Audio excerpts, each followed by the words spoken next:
Very recently, a man I've mentioned a number of times here on the channel passed away, and I feel like I owe it to him to share something he once told me. To maintain his and his family's privacy, I'll refer to him as Fred. You see, Fred retired at 65.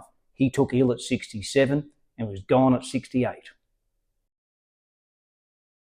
About a year ago, when I was contemplating my own retirement, and before Fred took ill, I asked him how he was finding retirement and if he had any regrets. He didn't hesitate by saying the only regret he had was that he wished he'd done it sooner. A few months after that conversation, he was diagnosed with cancer. He and his partner had a big European trip planned, something they'd been looking forward to for years. That trip never happened. And just last week, less than a year after being diagnosed, Fred peacefully passed away. You know, when he first said he wished he'd retired sooner, it sounded like advice. Now it feels like something much heavier. You see, Fred did everything right. He worked hard, he planned, he waited, like many of us do.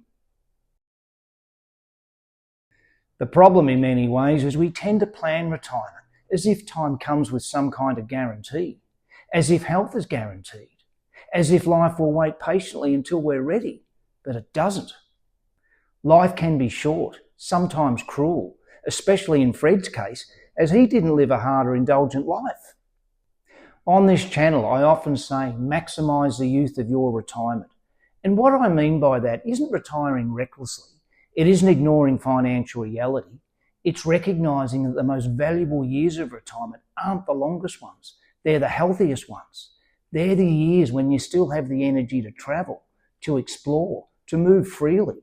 And most importantly, they're the years when you have the ability to say yes. Look, this isn't a call for panic, nor is it a call for irresponsibility. But it is a reminder that waiting has a cost, and that cost isn't measured in dollars or pounds. Fred once told me he wished he'd done it sooner. I can't change that for him. But maybe hearing it now from someone who no longer has the luxury of time might change something for the rest of us. I'm sorry if this was a bit morbid or somber, but the more content I consume within the retirement space, I've come to realise that this is quite a common tale you hear from fellow retirees.